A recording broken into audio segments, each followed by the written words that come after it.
Со модернизација на општеството, занечиството полека изумира. Ако едно време во старата Скопска чаршија имало една ковачка улица, крзнарска, сааџиска, сега тоа е минато. Денес во чаршијата ваквите дуќани може да се избројат на двете раце. Причината за тоа е слабиот интерес на младите за изучување на занаетите. Екипата на Права Скопска го посети единствениот дуќан за изработка на музички инструменти на браќата Димитар и Љубомир Гиевски. Како што рече Љубомир, овој занает екзистира во чаршијата повеќе од 80 години. Некогаш биле добри времиња, а некогаш лоши, но сепак занаетот успеале двајцата браќа да го одржат до денес. Љубомир овој занает го работи од 60-тите години и изработува разни музички инструменти, како мандолини, примови, гитари, дајре, тарабуки, тапани и тамбури. Во еден период изработувале повеќе мандолини, бидејќи имало поголема побарувачка.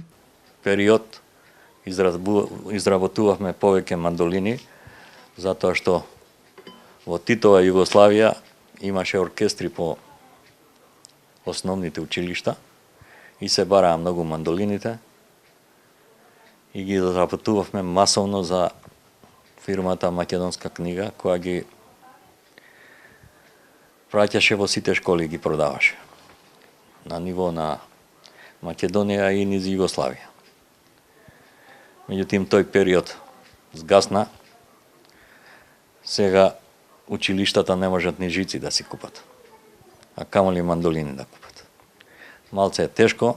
Љубомир вели дека во изработката на овие инструменти е вложен голем труд. Се изработуваат од масивно дрво, а постапката е тешка и макотрапна. Годишно се продаваат само по неколку инструменти. Овие инструменти ние што ги изработуваме се изработени од масивно дрво. Значи нема фурнири, нема шперплочи. Се што е направено е како што се правело пред 50 на години. Значи, инструментите се вредни и се професионални. И се малце скапи, и затоа немаме муштери. Значи, многу голем труд ја вложено, за да се направи од масивно дрво еден инструмент, многу треба прашина да се направи, многу лакови и многу труд и зној. Тако се работи еден, многу подолго се. А ако се работи во група, 10 на 20, ние имаше време, кој кажував за во Титова Југославија, изработувавме по 50 мандолини одеднаш, така да времето беше многу пократко. Љубомир вели дека младите не се интересираат за ваквите занаети, а причината е тоа што сметаат дека не носи доволно финансиски средства. Многу е тешко, да ти кажам. Еве, ние двајца сме овде, браќа што го работиме занаетов, и нашите синови не сакаат да го работат. И еден ден ќе згасне. Прашање е време само кога. Зашто? Затоа што сметаат дека не носи доволно пари. Зашто не ги земавме кога беа малецки со нас? И кога беа возрастни, затоа што ова не носеше, ние двајца делиме од ова. И две фамилии ранме. Ако донесемевме уште двајца, значи дуќанот не вади толку за да може да храни 4 фамилии. Сега во некои други времиња другачие беше. Во моментов е катастрофа работа. Луѓето што произведуваат во денешно време во старата Скопска чаршија се многу малку и може да се избројат на рацете, а другите се трговци.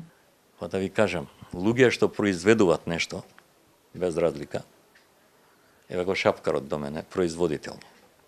Имаме свеќар што произведува свеќи, имаме лимар што прави разни ќумци, котли, значи имаме ковач, имаме некој златар,